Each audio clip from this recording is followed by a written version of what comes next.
Um, how many of us are going to do some little presentation? Um, I know I'm one. Who else is doing a little presentation? Dave Steidly is. Pardon me? David so Steidly. I am Okay, David Steidly speaking from Okay. Arizona. okay. So you and I are going to be doing a little bit of speaking, and we've got, I think, 28 people now online. 30. So there's no one else who will be. You're all visiting, correct? Yes. But Yes. not speakers. Nobody asked me to give a presentation, so I'm not Okay. prepared. Or else Okay, I would. Just so because Steve is running this show, and Yes. until we can get him back, I just wanted to have an idea because it's like 7 o'clock. I think he had initially mentioned, speaking about 15 minutes. The other day, he emailed a note saying, well, you might want to go up to 30, but we've got about 30 people here who I'm sure, even the ones who I know a good number, are quite knowledgeable. And I think my keeping mine down to about 15 minutes would be very reasonable. And then we can clearly have time for all kinds of questions. So I'll get going now, and I'm looking at the clock, and in 15 minutes, there'll be a hook coming out to get me. What he wanted me to talk about was my sort of personal history with the idea of an area that we call a variant of postal history called social postal history. I have a monograph coming out in about another month or two from La Posta that will be my take on the subject of social postal history. And basically, what it amounts to is that I go back, I just checked, to my initial writing publications in postal history in 2002, when I began submitting to the Israel Philatelist. And I have been fortunate enough, especially with Don Chaffetz, having a wonderful relationship, that I have been publishing through them now for 20 years.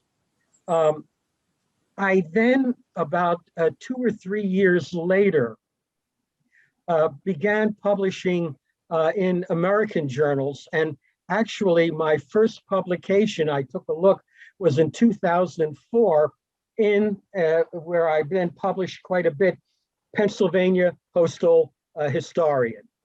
And that's where I kind of got my feet wet in terms of writing for an American audience. Previously, I was writing more for an international audience, although largely American.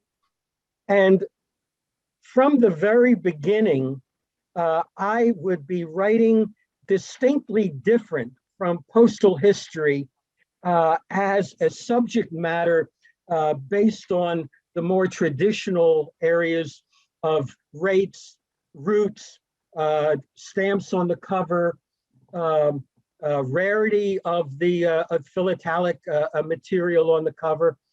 From the get-go, my nature, I was an English major as an undergrad, and then my medical career, I published very extensively doing medical research. But I was always more just by nature, not where it was a planned thing, more involved in the aspect of what was the human background, what was the human contact, whether it was a research paper or whether it was then with my involvement where I put away and sold off my stamp collections and got involved with individual covers and what did they mean?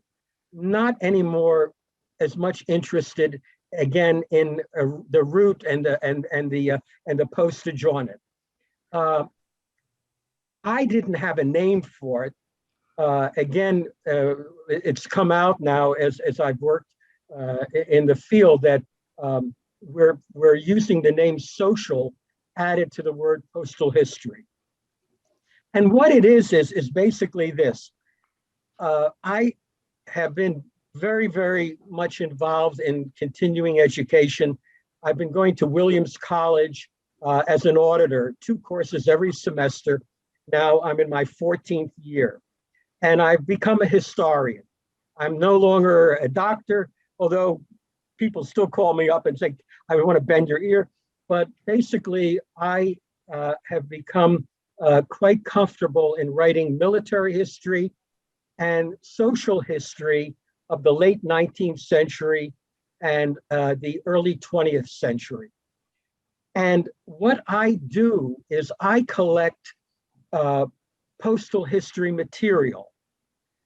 And I'm interested as I go through the material, either that I acquire or I worked with Bob Markowitz for many, many years, is to take the material and find out who sent it, who got it, what was the connections, what was the pertinent relationship between them, and incredible stories came out of it. Now, what's really interesting about collecting it that way, I began in the dollar boxes at the shows and would just go through box after box, depending on my mood at the show, whether we were at the Javits Center or in Chicago or anywhere.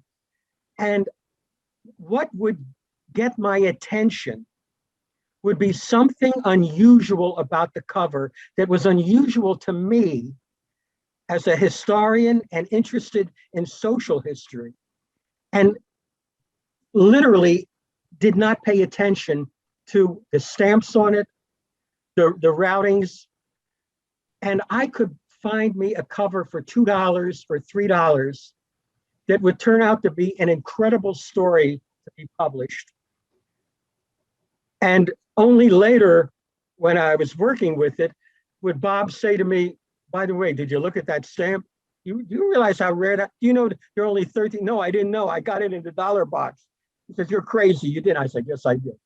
So my interest as a postal historian was I would find a cover that would attract me. It could be nothing more than a late 19th century cover that came from with an unusual script to it, a doctor's name in the corner, a Civil War cover that was mundane as can be. But I said, gee, that's Colonel so-and-so in Pennsylvania. I wonder, let me just check it out. And it would turn out that 80 to 85% of the time, whatever the cover was that I would take just by this gut feeling, incredibly, because to this day, I can't believe this, I would be able to find a story to tell about a family, an individual, an event, and put it all together. It could be a World War I spy story from a cheap cover, a $3 cover that came out of New York, out of a local prison. It went over to the island where they were still keeping World War I German prisoners. And it didn't matter what it was. I could find interesting material. Now, how did you work with that? You know, what was the thing? It wasn't like it was a philatelic item as much as you had to then go, and this is what I would develop over a number of years, working with postal history, but in a social regard. You have to build up your resources. You can't do this because, oh, isn't that a pretty cover? What an interesting name. Oh, that was World War I. But no, you have to then be able to go to multiple resources. Now, when I began for the first 5 or 8 or 9 years, you'd literally have to go to the local library. I'm in Western Massachusetts, and you'd have to hope that they had the encyclopedias and the Britannicas and things like that. If it was an article that you needed, you could go to a Countway library on the telephone and hope that in 3 weeks they would send you one piece of information. And then everything changed. Instead of my being able to write 2 or 3 articles and publishing in a year, by 2007 or 8, I had search engines, about a dozen of them.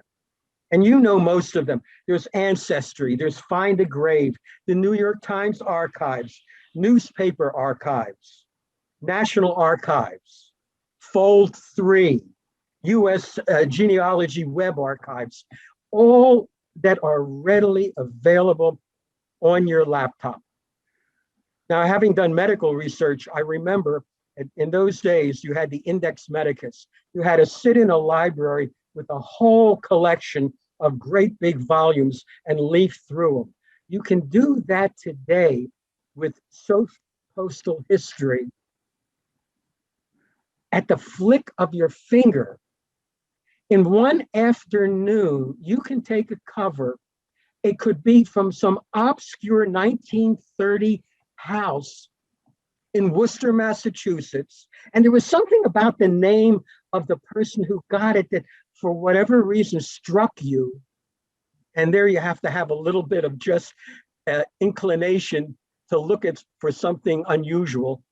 And you could find an entire history. You could find a genealogy on Ancestry. You could go back, you could get in a minute all of the data that you would need, and you could build an entire story about that person, their family, their divorces, the deaths in the family, the jobs they had, when the police caught them and they got caught for something or other. All of this you could find. Then you were at the point that you had a ton of information. It might take you 2 or 3, by the way, I have a picture in the middle of my screen that isn't moving. Can you folks hear me?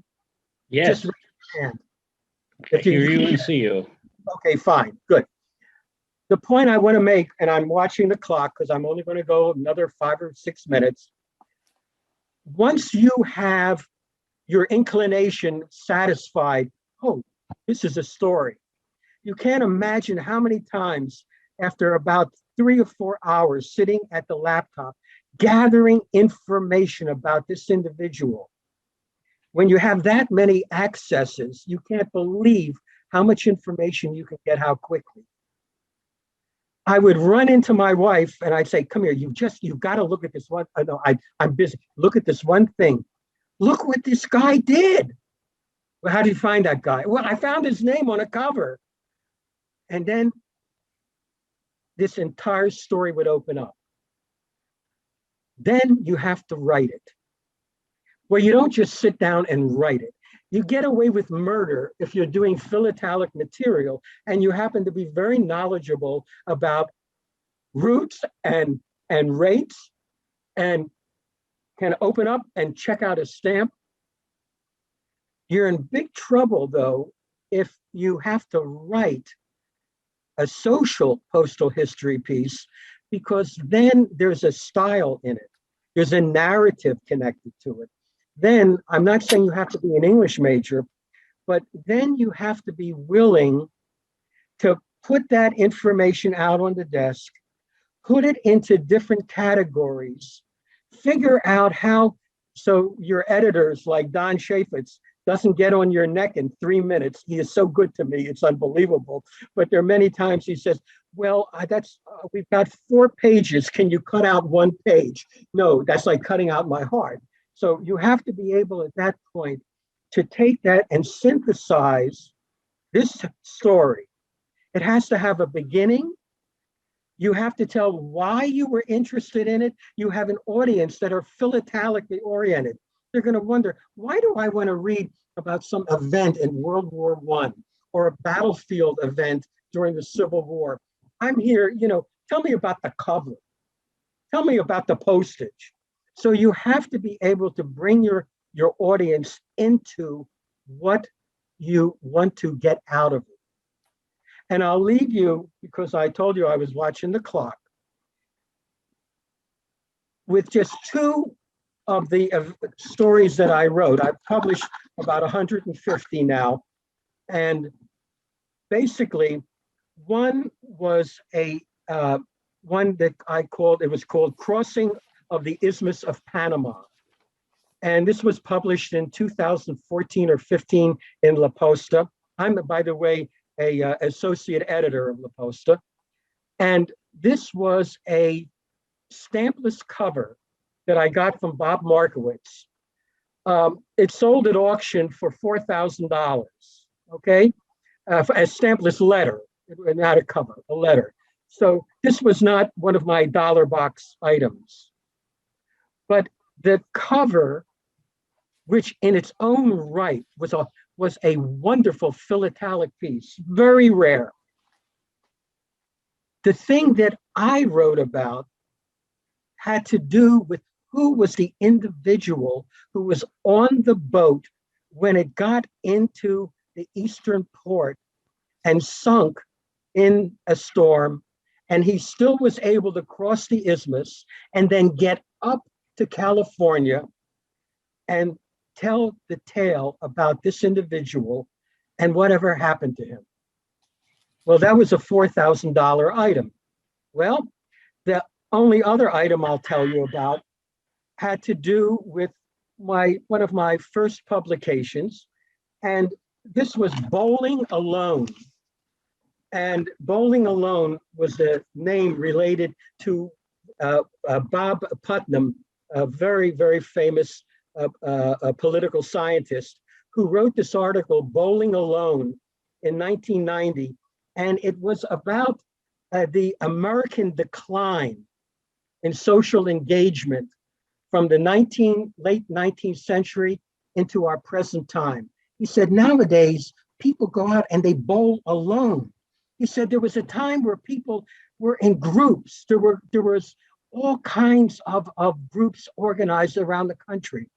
And I based that entirely on the fact that I found a cover, again, a $2 cover that was, and I have it written here, it was an invitation to attend the second triennial reunion of the Adelphian Literary Society. And with that, I found one other cover. It was a $2 cover, Young People's Society of Christian Endeavor.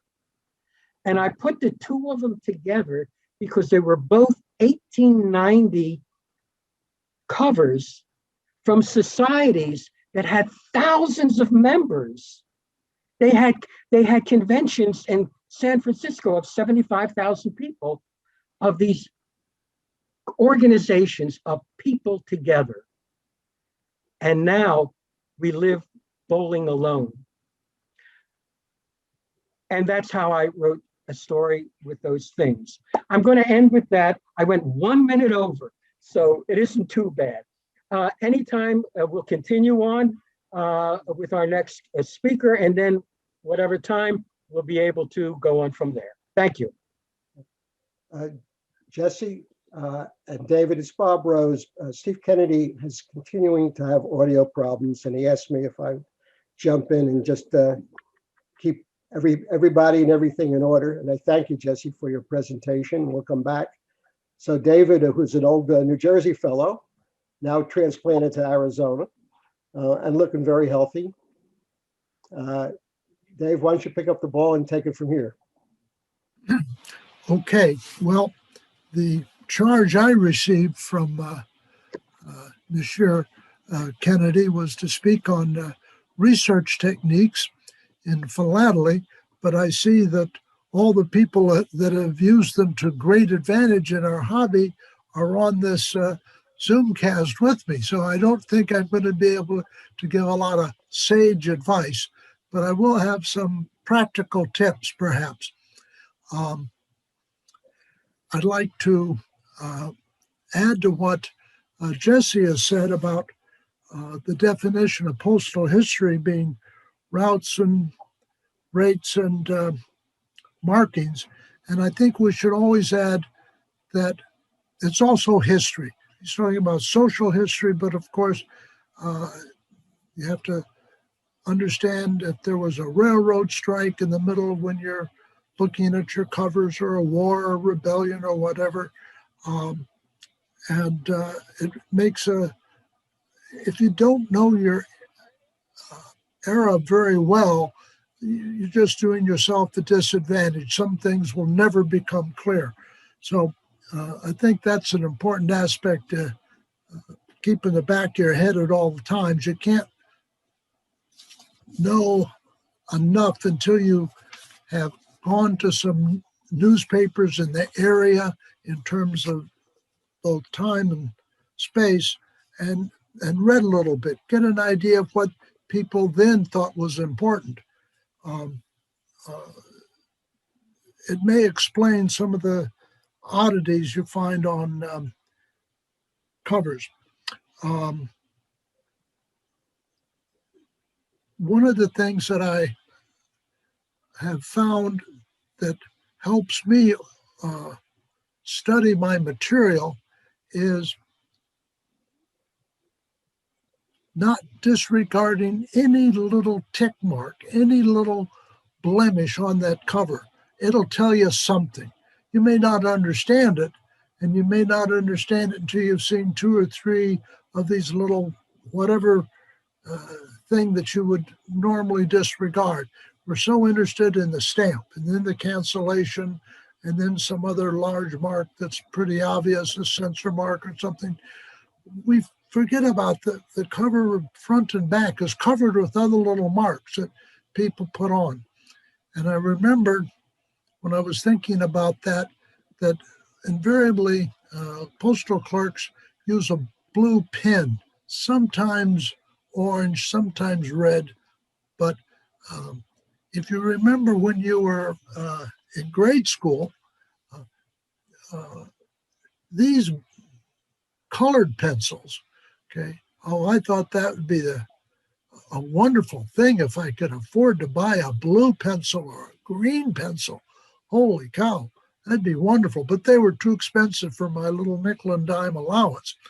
But so when people put these marks on in 1905, they're using a tool of their trade as a postal clerk. They don't have one of those expensive things at home. They're just barely feeding their family. So whatever little thing is on there, you got to know why and how. And that usually takes a bit of taking, but don't ignore it because you're looking at all the big stuff. And one of the things that I, and perhaps you, when you're having an off minute, will disregard is who's the sender, who's it addressed to. It just looks like a usual thing, a couple names, you go, okay, and move on. But sometimes, as my mentor, Jesse and I spoke of him before, Robert Markovitz once said, he pointed to the frames, he says, boy, David, you were lucky to get a John Philip Sousa cover. I said, what? Okay, well, I had not looked at the return address, J.P.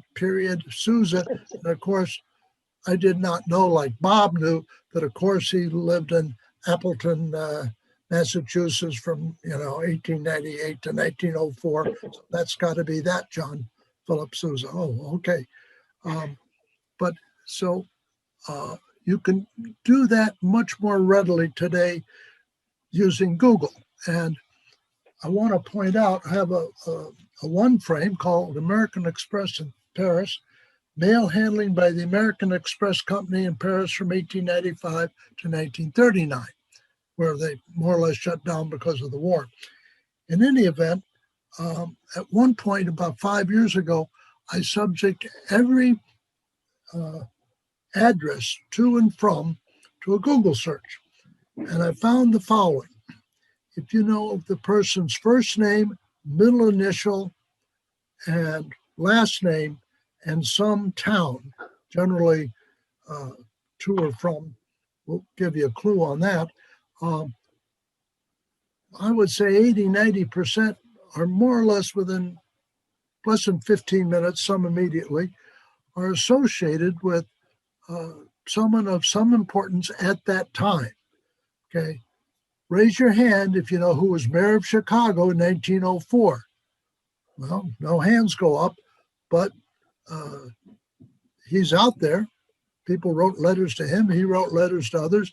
If you don't Google, you'll never know. And in his day, that was an important guy. So I Googled all these and I found lots of professors and engineers and other politicians and guys that own huge lumber yards and stuff in Cincinnati. Okay, but I found two really remarkable ones that were worth including in a more or less conventional exhibit. And I'll point out two of them. Let me just find it. Well, it was here. Oh, here it is. I'll read it to you because I won't remember it all. Anyway, I have a very spectacular cover and I can show it to you very roughly. There's a bit of glare, but you can see at least it's got multiple frankings on it. So someone sending a letter from Paris to the United States used some big splashy franking. I like that. So I bought the cover. It's written on American Express stationery in their so-called writing room. The turn of the century, they were trying to please their wealthy clientele, so they had a little writing room for them. So this is a guy writing. The sender is William B. Hale, okay? And that name may be familiar to you now because there's a book on the Buffalo Cinderellas at the World's Fair. And this William Hale was a crooked stamp dealer at the time, working in Massachusetts. He obviously took a little trip to Paris, and he worked with the forger Baquet, B-A-Q-U-E-T, who was a designer and an engraver and a forger. And the letter was addressed to someone I'd never heard of, Dr. W.C. Bowers. And that just shows my ignorance, because Bowers, at the time this letter was written in 1900, had one of the largest collections of the United States material ever. Ezra Cole, the famous dealer philatelist, wrote a whole book on his collection. It was outstanding. His father owned, or was the principal stockholder in, I don't know, a huge insurance company that exists to this day, Metropolitan Life, one of those. The kid in 1880, the Dr. Bowers, a kid in 1880, had an allowance of $25 a week, which was like everyone else's monthly salary. Okay, so he bought wonderful material from dealers. You know, here comes a 12-year-old kid with a pocket full of cash. So he had some absolutely great stuff. Anyway, so here's a shady stamp dealer to one of the most prominent collectors at the time. And one of the little scribbles on this cover is 6 of 7. Okay, so and it was sent registered, so I assume it contains some valuable stuff. And he was sending lots of things on approval to the good doctor. So I thought that made this cover, which had a nice franking on, really something special. The other one I discovered, and you can do the same Google. If you can read this guy's scrawl, it didn't take me long to learn what I just told you. The other one was to a guy wrote home from Paris on American Express stationery again, somebody in Oklahoma, and I had a middle initial. And So I put Tulsa, Oklahoma in my search field and give the guy's name in quotes. The middle initial helps. If you don't have that, you'll get too many John Johnsons that are just lost. But if you've got K period David Steidly, you can nail that guy right away. Anyway, he turned out, why was he still in Paris? Well, he served as a officer in World War I, flying fighters, and then he joined the Polish squadron in 1920 Polish-Soviet War. And then he hung out afterwards in Paris and finally went back to Oklahoma, became a successful manufacturer. So anyway, I'm advising everyone, it's a little bit of work, but if you got that middle initial and you'll get used to figuring out how to do all this, you can find out some amazing stories of your own material. So that's my hint of the day. Also, I love the following website, which I thought other people might enjoy. It's called timeanddate.com. And I just went through a bunch of Iraqi covers where I wanted to know transit time from Iraq to the United States. So it's time and date, one word, .com. And you put in the date it was mailed to the date it arrived. Boom, you get 87 elapsed days or whatever it is. And speaking of that, a couple of the nightmares I've had, and you can tell me your own nightmare stories on dates, is stuff mailed to Constantinople like in 1905. And I'm looking at the chain of postmarks on this cover. It's breaking my head. Why would the tourists go from Paris to Rome to Constantinople, back to Bulgaria, back to why would he do that? Well, the Turks didn't change their calendar till very late. So it's not only the Russians and the Japanese, but the Turkish had slightly different calendars, 5 or 7 days off from us. So you really got to remember that if you're doing material prior to 1920, that our dates are not their dates. So with that, Thank you, David. Thank you. and, Appreciate it. sage advice from everybody else. Well, sitting here today and looking at all the postal historians on this Zoom, it's very clear that there's a lot of collective experience here. But let me throw out to all of you, to me at least, and my very esteemed editor for the New Jersey Postal History Journal, Gene Walton, is with us this evening as well.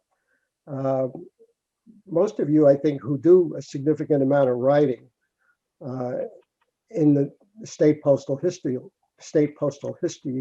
area recognize how much you bring to the table when you approach it from the perspective of social history. And I think all of the state history journals do a pretty good job of doing that.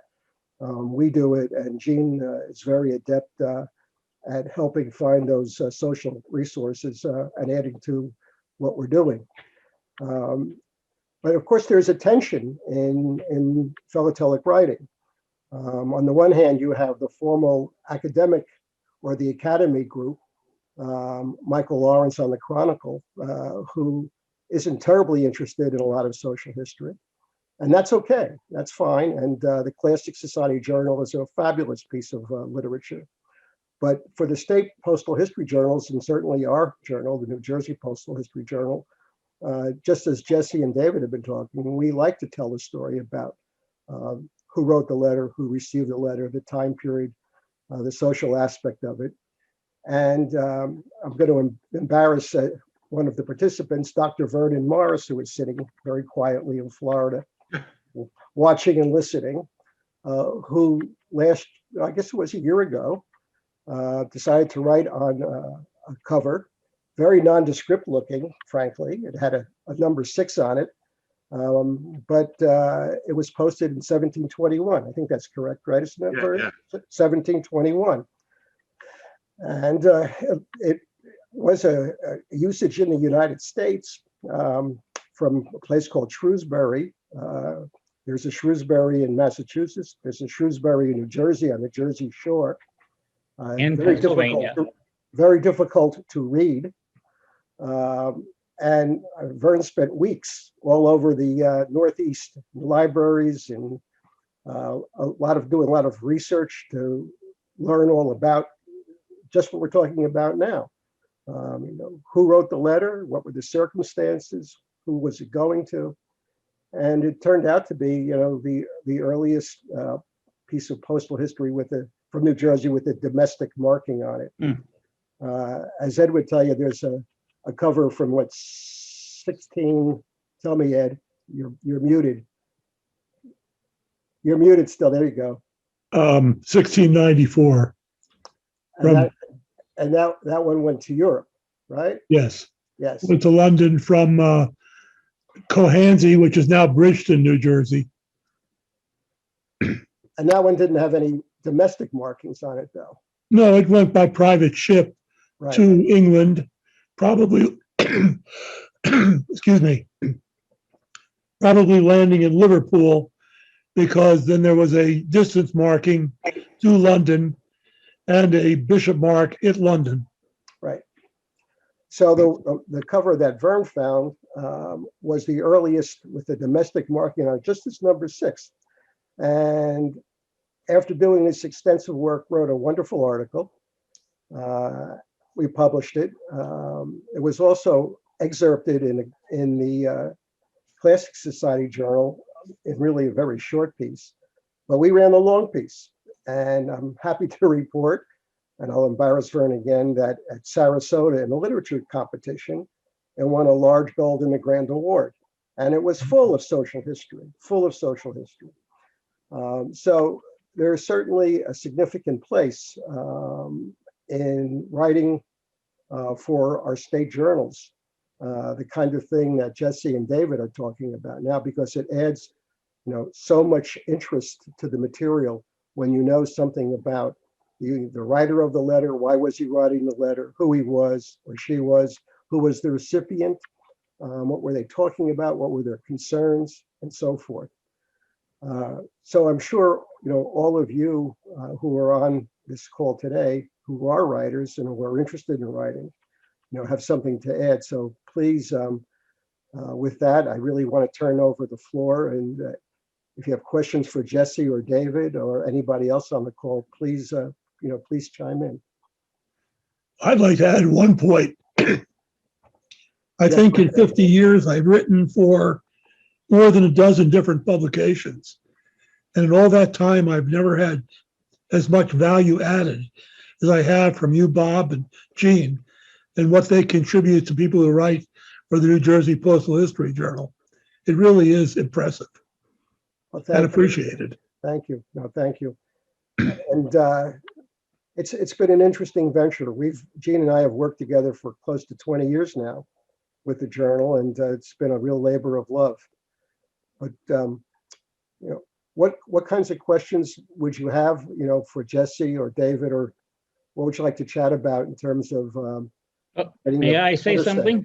Yeah, please do it. This is a comment to both authors and editors. It's wonderful to see detailed information, but when as a reader, if there's no indication of where and how that information was gathered, it's no good.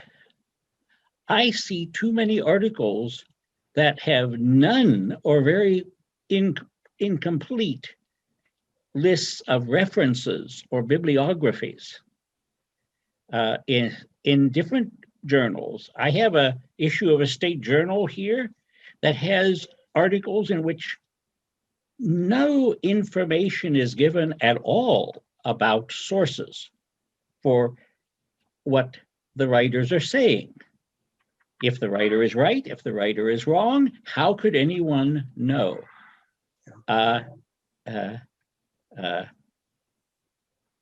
Dr. Spector does a wonderful job of it in the Pennsylvania Historian, but not everybody is so careful.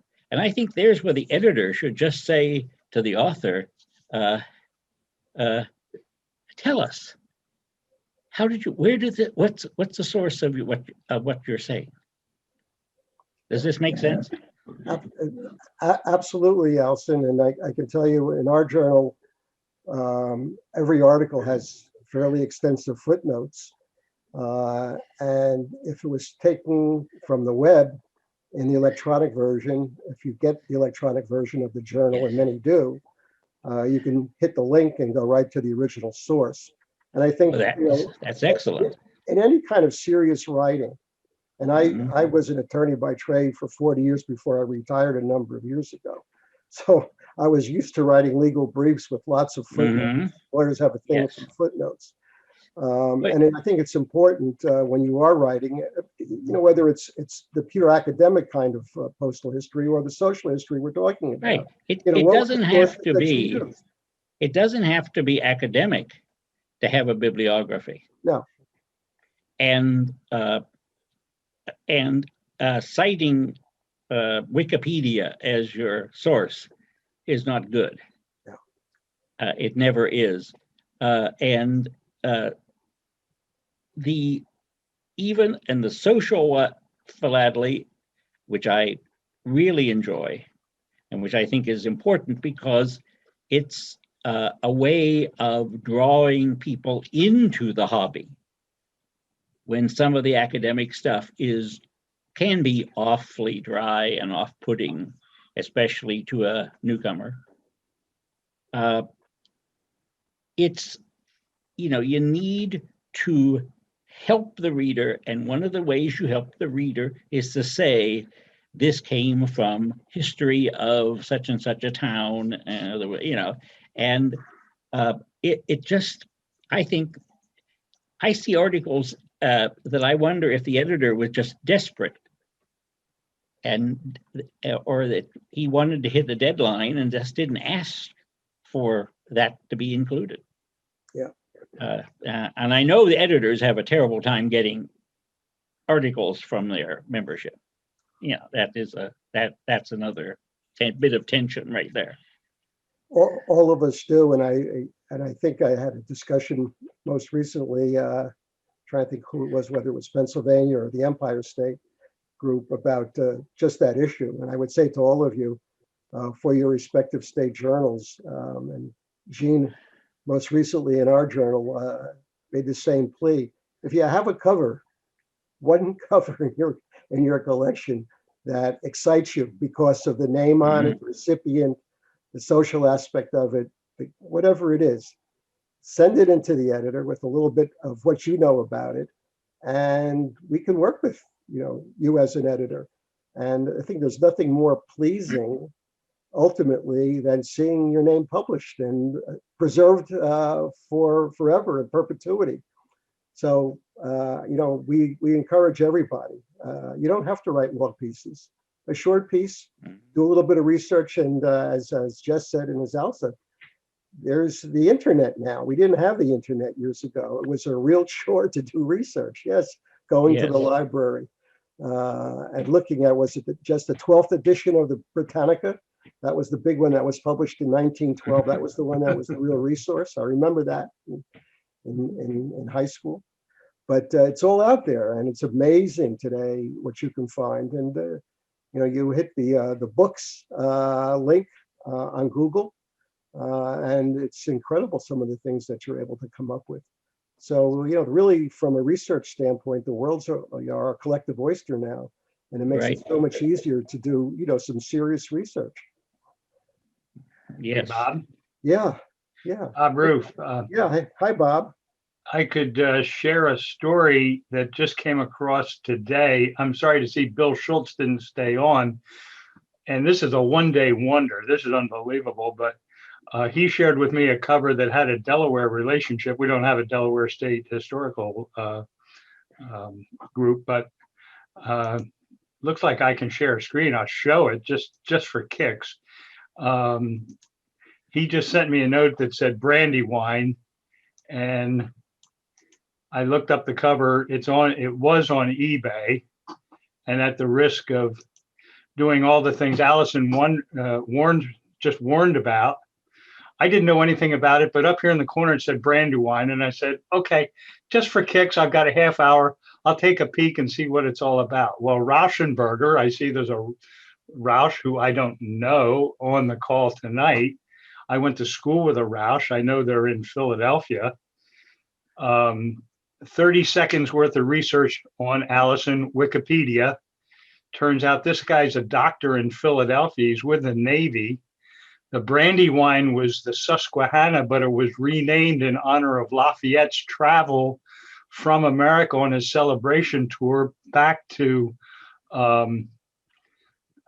France, because he fought at the Battle of the Brandywine with Washington. Mhm. And in 1826, they renamed the ship. Well, this doctor is writing a letter back home on the ship while it's still, he's with the naval surgeons.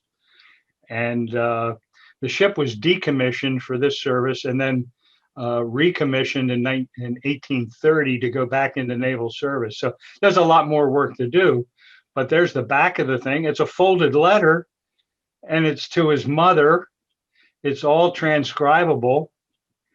And there's the internet on the Brandywine.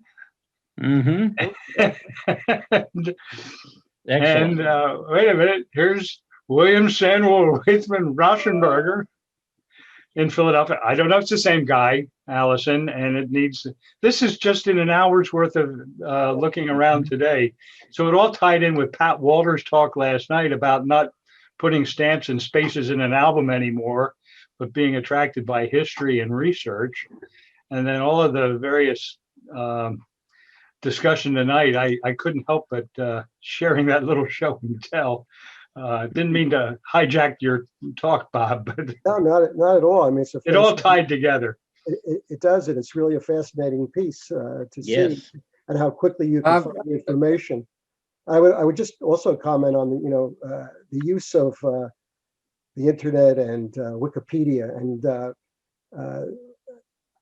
as a historian, as a postal historian, when I see Wikipedia in a footnote or an endnote, it does bother me, because typically when you look at Wikipedia, it will usually have the original source material, and you can easily, using Wikipedia, use the link on Wikipedia to go back to the original source to make sure it is what it is and says what it says, and really get it from the horse's mouth, and then use that really as the reference in your endnote or your footnote, as opposed to a Wikipedia, which is really second or third hand sometimes.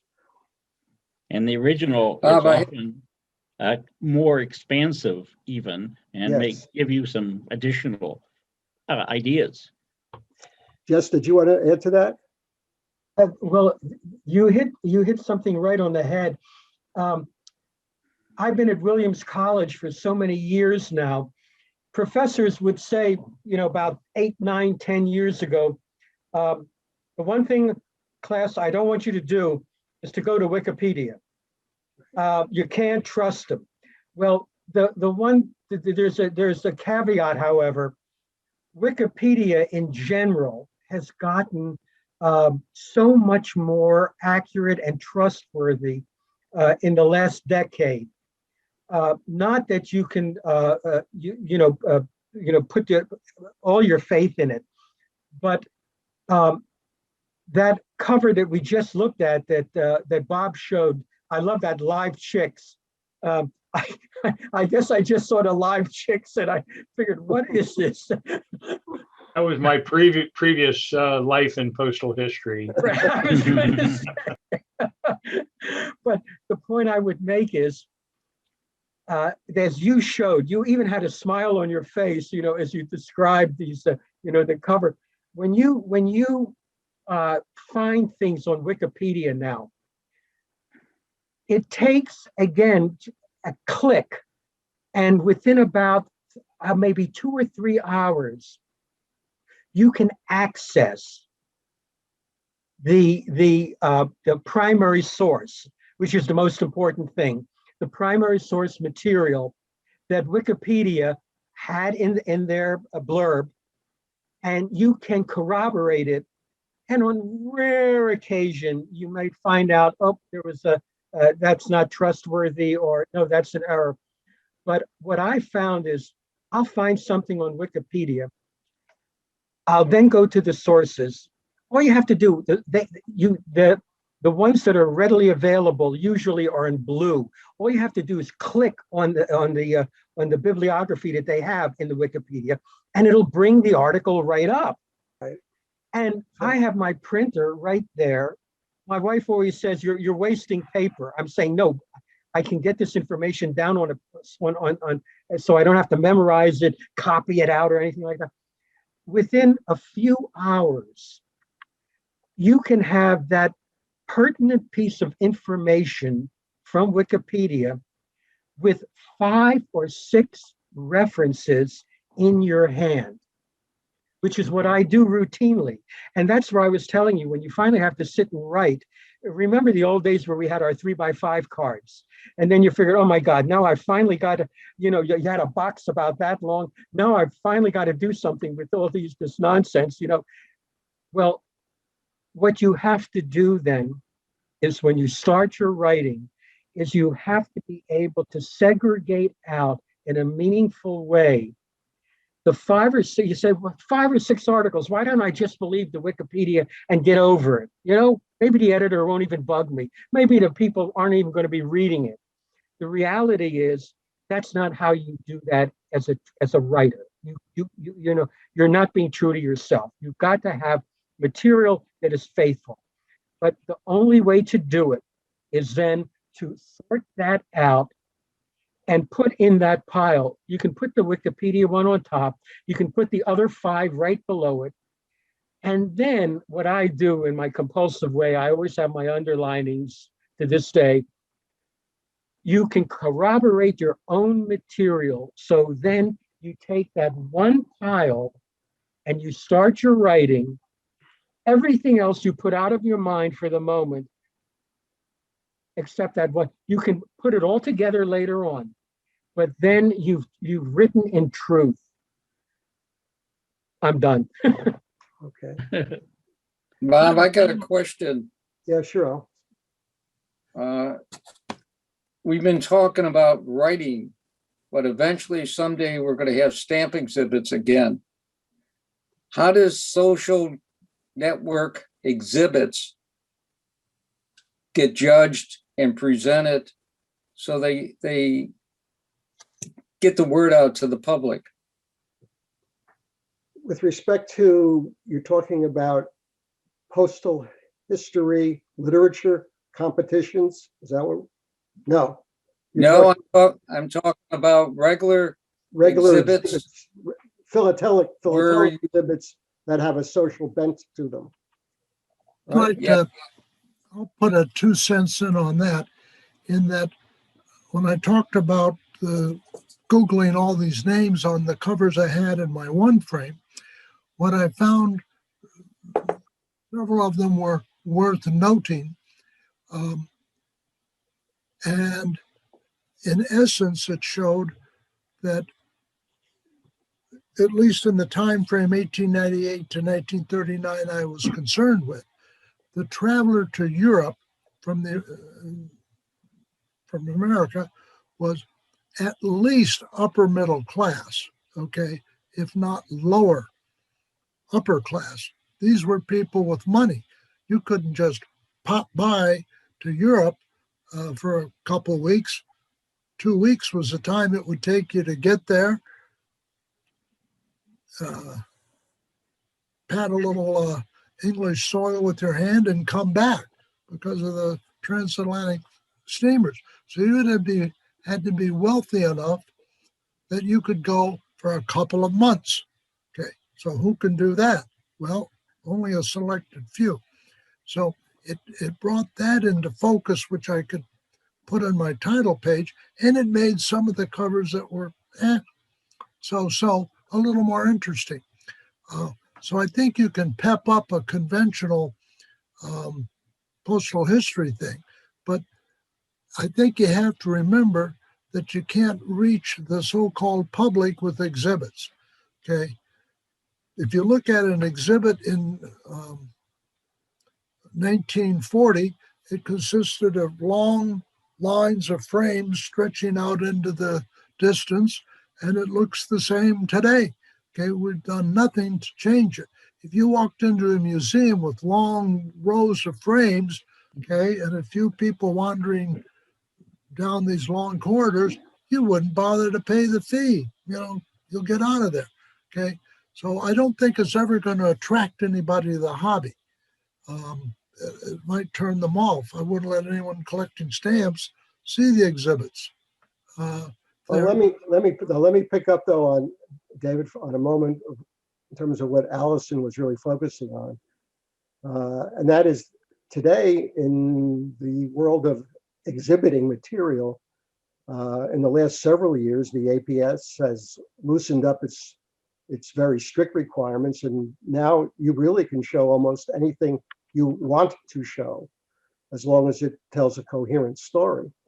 And in the area of social postal history, I think there's an opportunity today, as compared to even 5 years ago, you know, to enter what we're talking about this evening, purely social history kind of thing.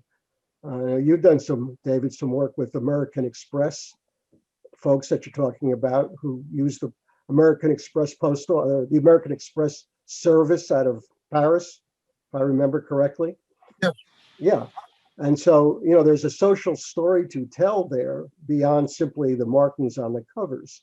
And in the world of exhibiting today, whether you're writing about them or you want to put together a social history exhibit, I think there's that potential and possibility to do it. And I think more folks are moving in that direction, as opposed to some of the more traditional ways of showing postal history, as all of us have learned to do in the past. I think, and I think that's well taken, Bob. But my point was that the people that I see on the screen right now will go through and look at that exhibit and say, "Oh, a little something new. I like that." Okay, but we're not the new guys. Okay, I just don't think it's a very good way to bring in, quotes, you know, new people. Some 50-year-old that wants to return to the stamp collecting that he did as a kid. Well, it may attract a younger person, on the other hand, that is intrigued by the social aspect of it. You know, I mean, the idea of knowing that, gee, back in the 1920s, American Express provided this wonderful service for travelers to Europe, where they could pick up their mail and send their mail back, provide the service to them, that kind of thing. It's a little different twist than they're used to when they're talking on the internet or on a cell phone all day, to understand how people communicated with each other way back then in the prehistoric days. When I agree with you quite. As an exhibitor and a judge, I know that I have seen exhibits become more interesting and more colorful than they used to be. So they aren't just the railroad tracks of dull looking covers with obscure markings. And when I started exhibiting, it was almost a no-no to put an advertising cover in, because that was, or a first day cover. That's a philatelic item. Right. But now we have postcard exhibiting. That's right. And people will, I have seen an exhibit of postcards showing only the picture side, but with, in the description, the message, because it describes a journey that somebody took from one place to another. Yeah, exactly. Over a long voyage. And that is much more interesting. And that sort of thing, whether it brings somebody into the hobby or not, it certainly would help a person who is already sort of interested in the hobby, perhaps, to focus on a way to collect. Yeah. It might hook the person more. Well, I don't want the evening to go by without me making a comment about Don Chaffetz, who was sitting there very quietly, contemplating the evening out California, who's a frequent contributor to our journal and usually does a short piece, but absolutely social history in its purest sense, like we're talking about now. So Don, why don't you comment on what, kinds of contributions you're making? If I can get you to speak. Well, I've been, many years ago, I made up some social history exhibits. I came across some state stampless cover from a family. And it was somebody who lived in New Jersey, got married, and they moved down to the Carolinas. And their family correspondence back and forth was just regular routine type of correspondence. But then it turned out the lady's husband, our father, died. And the brother back in New Jersey was responsible for settling the will and so forth. And it turned out the lady in New Jersey, her husband died, her kids moved away, and at the end she became destitute. And she's writing back to her brother, "Where's my money? I need the money," and so forth. And then a nephew, a couple of years later, tried to find the lady, and he wrote to his congressman saying, "Can you help me locate this lady?" And the congressman wrote back and said, "We have no trace of her." So what I have done is I've taken these letters and I pulled out relevant comments from the letters and included it next to the cover. And I've taken little illustrations to signify the brother, the husband, the wife, and so forth, and included in that. And I made it into like an act. Act 1 is moving away. Act 2 is settling in the Carolinas. Act 3 is asking for the inheritance. And Act 4 is no more. She's gone. And I've shown that exhibit, but I don't think the judges really appreciate that approach to it. And it was not a lot of verbiage because I was just quoting from the letters per se. Mhm. And I think that's the wave of the future, So it was a to short, get people interested. it was a short 4-act play, so to Mhm. speak. I understand. Yes. And when you say the judges didn't appreciate it, did you care? Because sometimes No. don't you exhibit and you don't care what the judges say? You're just showing it for other people to see it, or just to share it with others. I was experimenting to see, could I do it? Uh-huh. And here's a new approach to exhibiting. And maybe it'll attract other people. Mhm. I've also taken some covers and made a journal out of, say, 3, 4, or 5 covers and maybe some random stamps, and made an exhibit up that. And each cover may be 1 page or 2 page, and I put it in as an exhibit, a journal exhibit. Mhm. Just experimenting, trying something different. Yeah, that's how new things get started. Yeah. Well, I've found for myself, I've tried to exhibit, and I'm unsuccessful at it. And so what I've decided to do is what I've done over the last few years is write articles. And I can write articles about it. This is what you probably ought to do or could do, instead of having your letters being an exhibit. Write an article about it. I think it might be more appreciated. You can reach more people, and you'll get more feedback from it. And so that's the way I exhibit, is by writing articles. And LeBron, I mean, your articles that you've done, in Lynn's and now in the Classical Society Journal are absolutely I wonderful. can't hear you, Bob. I was going to say the articles that you're writing in Lynn's on postal history, and Yeah. also now in the Classic Society Journal are absolutely, top notch. Very Yes. educational. Well, I Very don't know about that, but I enjoy doing it. well. They're very. Every cover tells a story. I agree with what Jesse said, is that if you look at a cover, I look at things all the time. I say, I need to write about those. I don't always do it, but it's certainly, I have no shortage of things to write about. If you just want to look at a cover and try to get behind what the cover is. And I wrote an article in Lynn's I think one of my last articles was about a cover in Mississippi that I'd had for years, and I finally read the doggone thing, and it told a story. You know, I think you're smart to read the letters. So many people just buy a cover for a cover and don't get the contents, and the contents quite often are what it's about. Yeah, that's the wonderful thing about collecting stampless mail, as I do. A lot of them do have the letters, and some of them are really, really very interesting.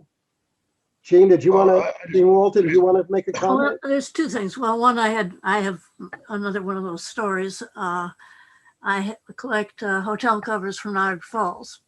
I had a nice one, nice, corner card on it and everything. And I never paid much attention to it. And I opened it and read the letter. And this was a young guy who had arrived in Niagara Falls from across the border. He had escaped from a prison camp. This was Civil War. And I don't know whether it was Johnson Island or whether it was Elmira, but it was probably one of those two. It wasn't Johnson Island, if I may introduce and say. Nobody ever escaped successful from Johnson Island. Oh, really? I thought I read maybe one or two did, but I didn't think that was likely. Anyway. More likely it was Elmira.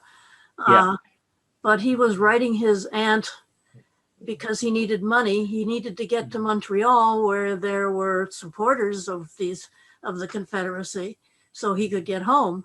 And I thought, I didn't even know this part of Civil War history before I started reading this, and it just opened a whole door. And that's what these things do. They open doors for you. One thing that I didn't hear anybody mention, you mentioned Google and searching on Google, but Google Books is another thing you should keep your eye on, because it doesn't automatically search Google Books, and you will find a tremendous amount of material. Sometimes it's under more. There are different things across the top, like maps and various other sources. Sometimes you have to hit more to get to books. And then it will search a tremendous library of books. And you're looking for a person and you find out, well, he was a doctor and a postmaster, but it turns out he was also in the military. And I mean, you can just find out so many things by looking at all of this material that they have scanned and that's available to you. It really is an amazing source. That, and one of you, was it you mentioned Ancestry or other genealogical sources, but Google Books, I sometimes think, why didn't I know this before? But it really is an excellent source of material.